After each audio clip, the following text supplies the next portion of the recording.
Alright guys, welcome to the video. This is my first YouTube video and I'm doing a lockdown deck guide.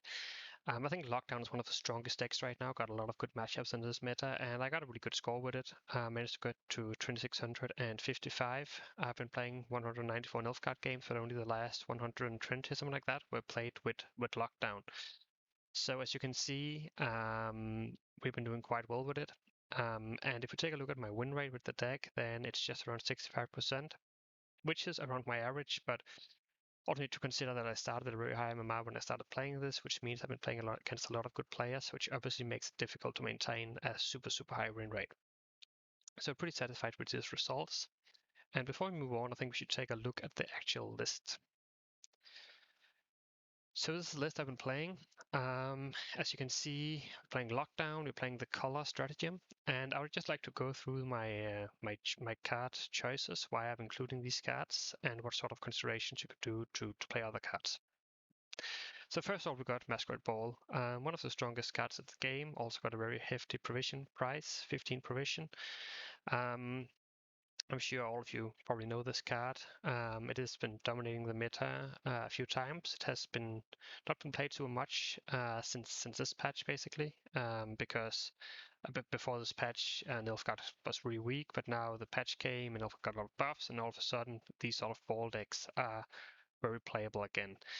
Now we combine it with Usurper. Usurper is nice because it's an aristocrat in its final form. It has a lot of synergy with the deck in terms of triggering Assimilate. You have some of these cards that actually trigger a Usurper third ability. So when you are playing agents, Usurper boosts in round 3, and you have quite a few agents in this deck from Brathens and Duchess Informant, for instance. So basically, this card is just solid. Also got nice synergy with the Dame from Ball, so it can buff that 2 times in 1 turn. Then next up we got Joachim, and Joachim is a sort of card that kind of gives 4 points to the opponent and gives you one super tall unit, which can be an issue sometimes if the opponent got tall removal. That being said, since Masquerade Ball is so strong and so people will quite often use the Heat Wave, the only tall punish to answer ball, which means that they don't have an answer for the Joachims, because usually you play Joachim, then you use Coup de Grace on your Joachim again, so you can actually replay the Joachim. And obviously, if that's your only tall unit, it's not worth that much. But since you're both playing ball and double Joachim from Coup, then usually they just don't have enough tall punish. They use the Heat Wave on the ball. If they have one more tall punish, they use on one of the Joachims, and then your last Joachim still go through. Then we have Ramon, really solid card as well.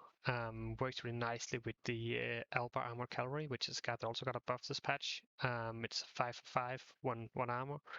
Can log a unit, trades up to so many engines, and there are a lot of engines in this meta, so this card is just super solid. With Ramon, it's 9 for 10 basically, with a bunch of armor and the ability to log a unit. Another thing about Ramon is that he's also flexible. If you go up in a matchup where you don't really need the locks, you can use him for other targets. You can use him for the crossbowman, you can use him for the sergeant, you can even use him for slave hunter. So basically in this deck, Ramon is basically never dead. Got several good targets, and usually in the start of the game you want to decide which target you actually want to use your Ramon on. Because it really just depends on the matchup. Then we have Brathens. Brathens also got a buff this patch. Really strong card, starting at 4 strengths, but when you use it together with the Duchess Informant, it goes to 6 right away, because you play 2, like triggering Assimilate twice. So 6 points, 1 point behind the opponent's side of the board, and any bronze units that they have played. Bunch of nice synergies from that. You can use it on if the opponent is playing Skellige Warriors, for instance. You can use it to copy a warrior round 1. And then round 3, you can then use Invocation on the Herald and then replay the Herald with Joachim and resurrect the warrior that you took in round 1. Or you can kill Herald with Coup if you can set that up and then replay him that way. So usually against warriors, if you can use Brathens or the Duchess Informant round 1, that's really good for you. Then we have Invocation. Just solid card, it's tall punish. It's nice synergy with all the Assimilate. It doesn't violate our devotion, which we're using on Usurper right now. It's the only card that's using devotion. It's not like strictly important, but it is kind of nice. It's worth a few extra points, and it means we can trigger ball with it, which is actually the main upside. Usurper only gets the aristocrat tag in round 3, so If you're not Devotion, then it might be a little bit difficult to trigger balls sometimes. Then we have Cupbearer, and Cupbearer is in the deck because you are running Fangs. Basically, if you're only running 2 Fangs, it's a little bit inconsistent to make it work, but if you have Cupbearer as well, just increase the likelihood of having at least 2 poisons in round 1 a lot, or in any round for that matter. And it's just like a pretty flexible card all around. You can poison, you can purify, and then you have the assimilate tag, which you will play for a lot if it's left unanswered. So good card, works really nicely with the deck. Then we have Roderick, pretty cheap tutor, only 6 provision. That's the C2 golds. Obviously, it comes at a cost of 2 points to the opponent, but it also means that we can use coup de grace on it, which gives us access to another one of our golds if we miss that. So like having Joachim and Roderick just makes coup de grace super consistent. Then I mentioned before, we have the Armor Cavalry, just a really, really strong card now. Even in matchups where locks usually don't find much value, then it's almost impossible that like it won't play for anything. Like almost every deck plays some sort of unit that you want to lock. So this card is just really strong. Then we have the Brigades. It's just nice thinning, playing for 8 points. Very easy to set up because you have so many soldiers. Triggers the crossbowman as well, so just really nice thinning, increasing the consistency of the deck. Got a Slave Hunter, kind of a filler. I don't think the alternatives are great, but why this card is good is because it's a Ramon target. You got some damage on order, which makes it easier to set up the coup, for instance, on Herald or other engines you want to kill. So like you can hit something and you can go coup de grace on it, and then it's just really good value. And then again, Simulate is also just really strong tag in this deck, at least in round 3. Crossbowmen, again, they benefit from soldier synergy. We are playing a lot of soldiers. We have the Slave Hunter, the Brigades, the Cavalry, Sergeants, and Ramon, so they're just really nice. The Duchess Informant is quite often just a Mulligan target. Sometimes it can find good use, but it's mainly in the deck to allow you to run Breathens, which is a really strong card. So you sacrifice a 5-piece slot to run Breathens, but usually that's fine. You got the Sergeants, they also got a buff. They're now 4 points for provision. Really strong. Works nicely with the deck. You have cards that can triple proctivate the deploy, like Breathens. You play Breathens, that's 1 deploy. You create a Duchess Informant, that's another deploy. And then the unit you copy is also deployed, then you triple trigger the Sergeant. So can really go out of hand quickly, especially in round 3. Then we have the Master of Disguise, really solid engine, 4 for 4.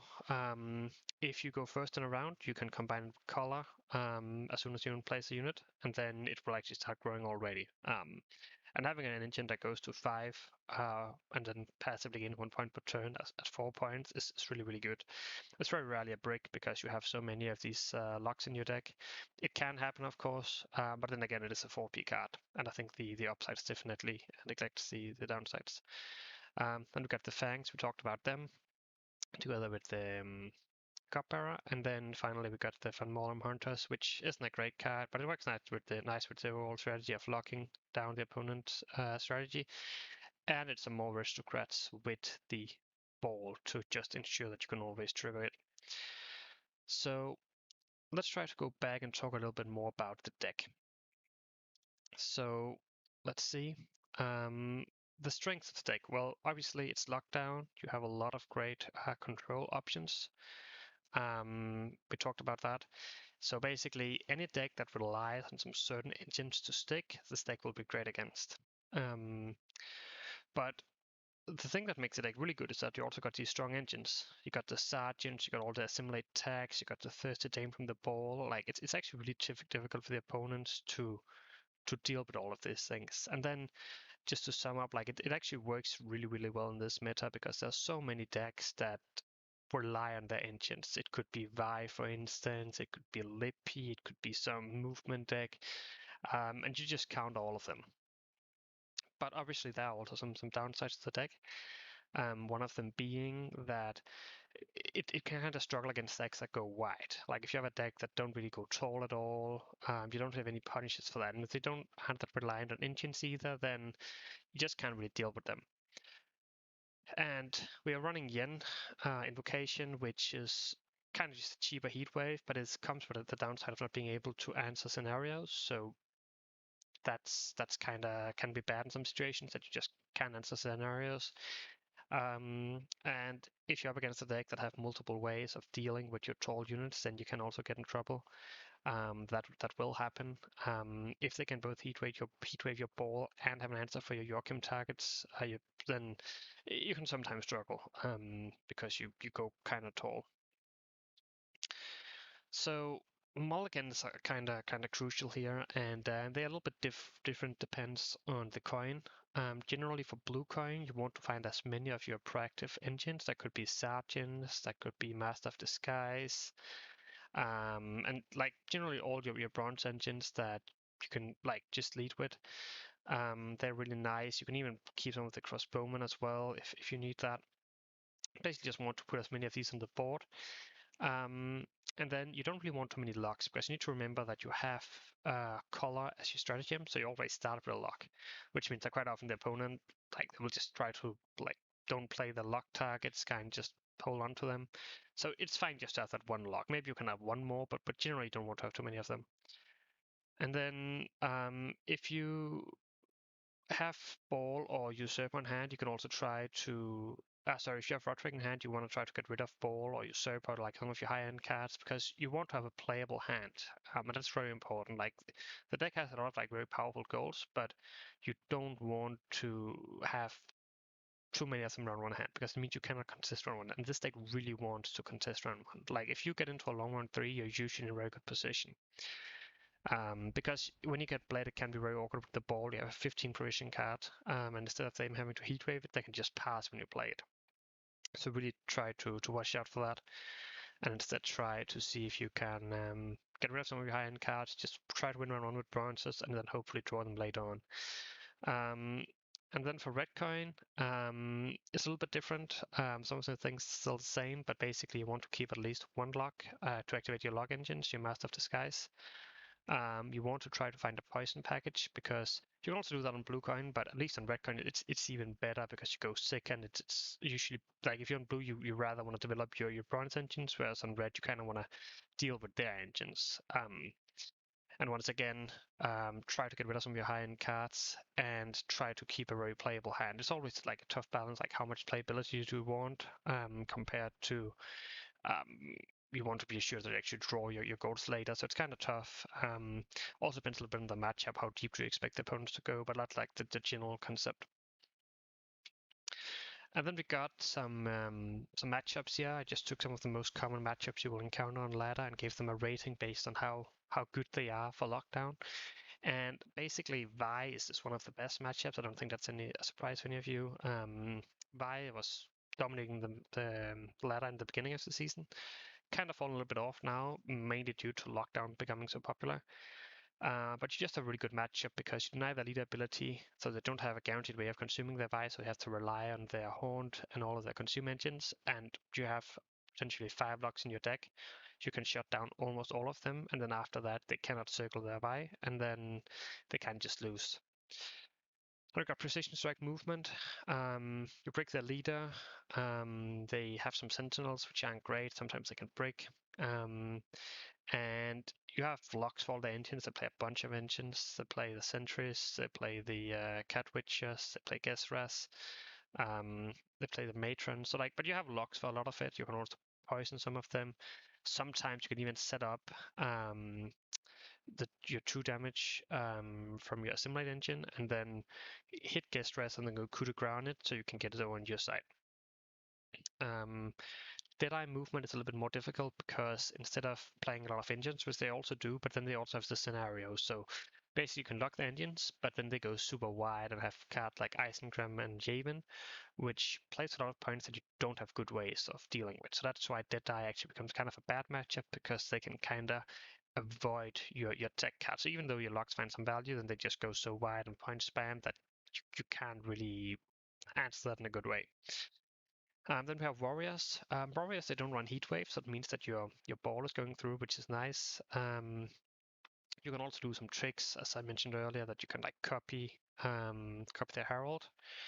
Sorry, you can copy one of the bronze warriors, and you can steal the herald with coup later on, or potentially replay it with Joachim or something like that. You have a lot of armor from the Ramon, the locks, your crossbowmen, all this sort of stuff. So basically just a lot of ways to deny value from their pings and stuff, because they have a lot of like, they just want to damage stuff, and if they can't do that, they lose a lot of value on the Heimdall, on the Herald, just random pings from different engines and that sort of stuff. Then you got Lippy. I think it's like slightly favored. I can 3 out of 5 stars because you can basically lock all of their ways to activate their the Ceres, which is really nice. It's a lot of points they lose, but they're still kind of point spamming. They still go kind of wide. Still have multiple tall punishes, so it's like a little bit of a tricky matchup. That's like something that goes in favor of lockdown, some stuff that goes in favor of Lippy. Some of it comes down to coin, some of it comes down to skill. But tough matchup, and but you definitely have a decent chance of winning it. When we have a Simulate, I thought that matchup was almost unwinnable in the beginning because they're running Angulame, which means they get a second ball. The thing is that a second ball can be good for them, but it can also actually not do all that much, because basically what happens is that if you go into round 3 and you want to go for double ball, you run out of room on your rows super quickly, and then you can't do anything. So basically, Assimilate kind of needs to find value from the economy earlier on before they go into this long run 3. Otherwise, it won't actually be that important. And you also have the coup, so you can replay it. But obviously, they also got the coup again, so like potentially they can go triple ball. So you need to be careful. But usually, if you manage to end up in a long run 3, you can actually beat them. But again, I don't think it's favored, but I do think you have better chances than I anticipated at first. So that was basically like the general theory about the deck. Now we will go on and play a few games with the deck and see how it works out when we actually play it. All right, so we got a matchup against movement deck here.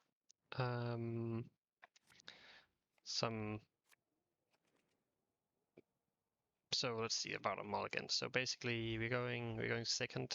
I don't think we particularly need to win round 1 here. Our hand is kind of strong, probably too strong. As I talked about, we don't really have many playable cards. Only really 4 right now. Maybe Ramon as well. So that's kind of 5.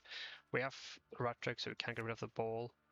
Now we have a poison package. I think I'm gonna go and get rid of the usurper as well, just giving us a little bit more of a playable hand.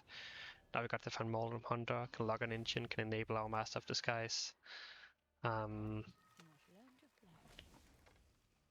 Question is that the most important engine to lock? Not entirely sure. I think I'll go for the Sergeant first.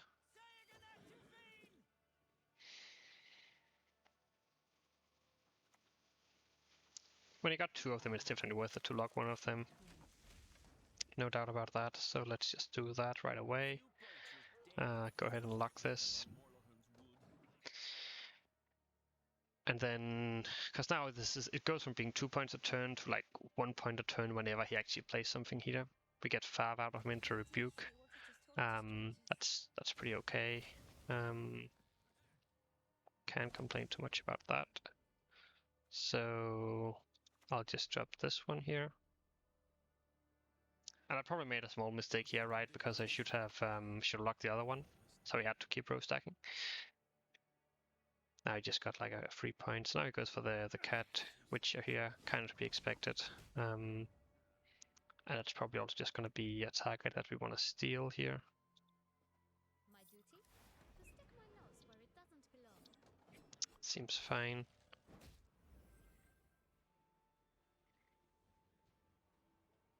And now we need to consider if we're going to go for our poison package on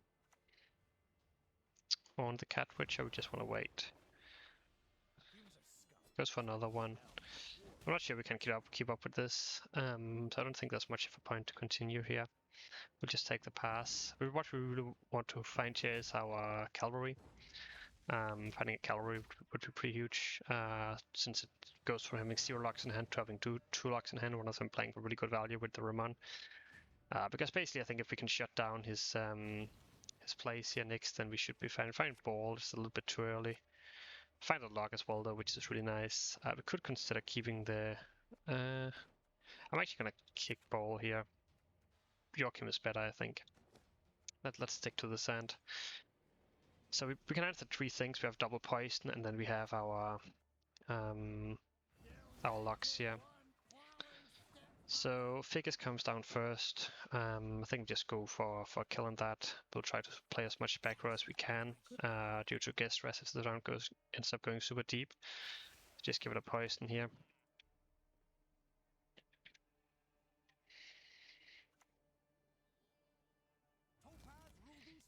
Okay, he plays Percival. That's pretty interesting. Let's just go for another kill here. So we would like to lock that ASAP.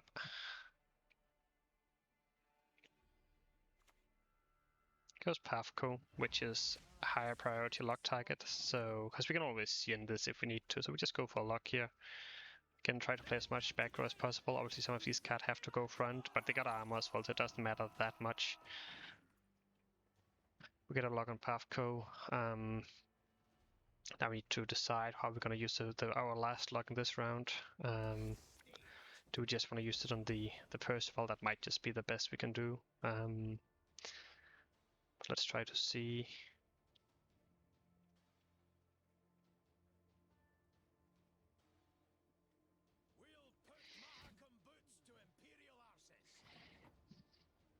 I think it might just be correct. We don't get a head here, but if he passes here, I don't mind it at all. I think we win if he passes here. This lock should still be quite valuable. Goes guess threat, and then he's emoting me, which is a little bit weird because I mean I can still yen his guess threat here. And we even have the reach with brigade, so I could also use Joachim to pull them out. This is another reason why you want to row stack, because now if I end up going Joachim into the guess threat and we have played all units back row, then we will simply just be able to get more value from it. Unfortunately, a lot of our cards have to go front row, but there's nothing we can do about that.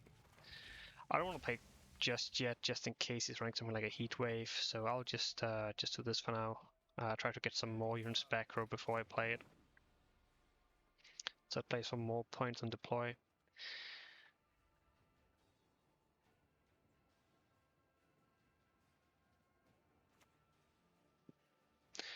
He moves another unit back row, which is nice for me. It just means I get more value in the guest stress here. We go York in front row as well. I actually haven't done the math here if we have enough points, but I think we do have enough points here. Question is, because now we'd also jump front row, deal 3 additional damage. If he got a heat wave, he might have the points to make us go down 2, which would be kind of bad. We'll have to wait and see.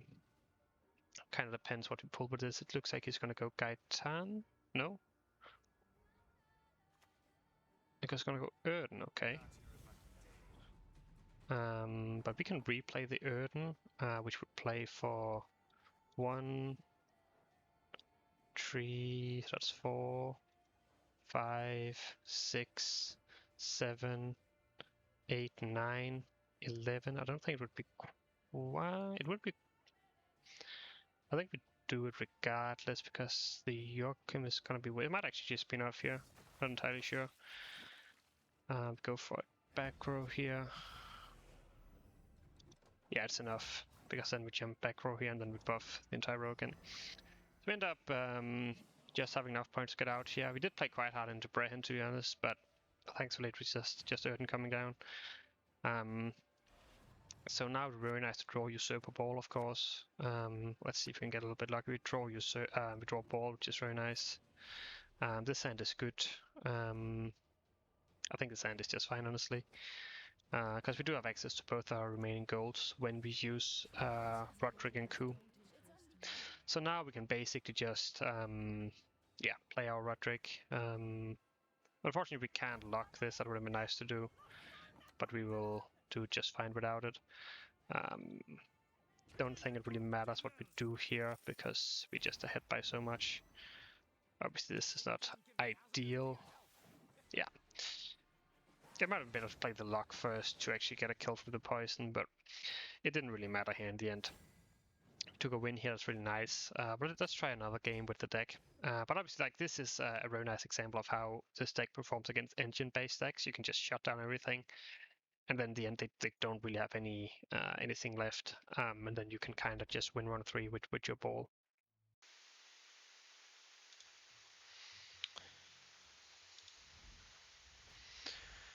Alright, Alright, so this time we got a matchup against Ulm Hunger. Usually Ulm Hunger means Vi, but it could also just be a normal Ulm Hunger player with more like Deathwish based deck. But let's try to see. Obviously here locks are super important. We have red coin, we kind of want some cards we can just throw away here around one. Coup is usually really nice, one of the lavas.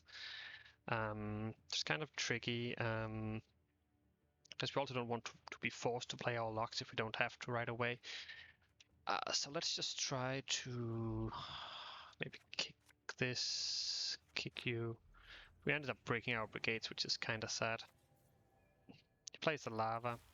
Sure, no problem. We'll just drop a Master of Disguise here.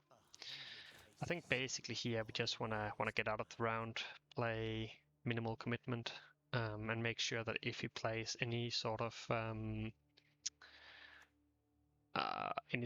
consume engines, we just lock them right away.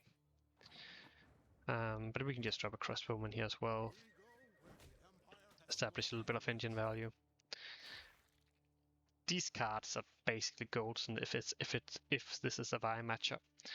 So let's see if that's the case. He goes for fuck, but again, this could be anything right now. Doesn't really gain any information from that. I think I'll just drop my dead brigades here. He can't pass, so it's obviously annoying we don't get thin out, but again, we need to drop something here. We're never dropping the locks.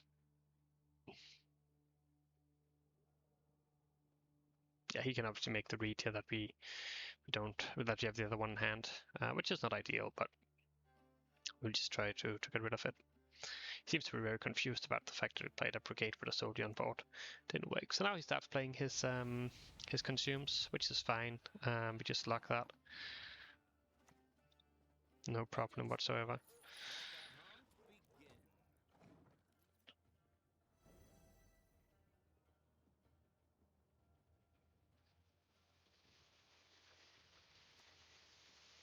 It does have a Purify.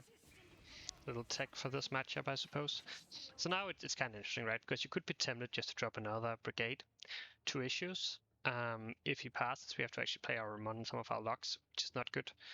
Other issue is that if we keep going, he'll start getting consumes on his Vi. Right now we have gotten rid of one consume and one purify for consume, which is basically the same as two consume. So we will just pass here, and then we'll just try to lock down everything in the next round as well. He can't really keep going here, he can consume it. I mean, if he consumes it once, he won't lose card advantage, but then he'll have to go into a long round 3, which he will lose to my ball. So I think this is fine so far. We have 3 locks in hand, that should be enough. We would like to draw something like Yen as well, if possible.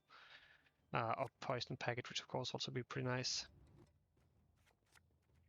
Don't really need a sergeant. That's nice. We have poison package, 3 locks, an engine. Do have ball in hand, which can get awkward if he goes very deep. No access to Invo or coup de grace. Coup de grace would be nice if he goes lava again here. He did not. That part is nice, of course. 2 options that you can lock or you can poison. I think just go for the locks here. Just go Ramon lock. Could also just go lock from hand. Lock from hand is probably fine, to be honest. So again, 1 consume out, a purify out, another consume out. He still has Haunt, which will provide him quite a few consumes. Now he goes for the Vi. I'm just going to lock the Vi here again. That's a little bit unusual, but I think that should just end the game, basically. It would be nicer to end this, of course, but I don't think he can do much after this is locked.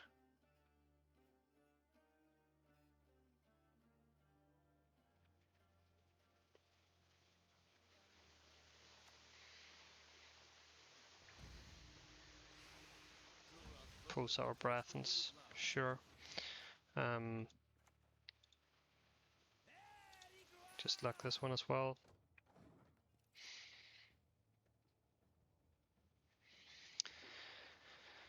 And I don't really think he can do much. Yeah, he forfeits, knows it's game over. It's a terrible matchup from him, but I also think this just kind of showcases why this is one of the reasons why Lockdown is good. To be when I climbed with the deck, I didn't really queue into much Vi because it has kind of already fallen out of the meta, like I did right in the beginning. But after my first 20, 30 games, like White almost disappeared. Could like once or twice more in the last almost 100 games. But if I ever becomes more popular again, this deck will also just become even better. All right, guys. Thank you so much for listening all the way to the end. I hope you liked it. This is my first video again, so any feedback would be very much appreciated. It's also the first time I'm trying editing anything. Hope it went kind of okay. And yeah, then again, really appreciate you stopping by. There will be more to come for sure. See ya.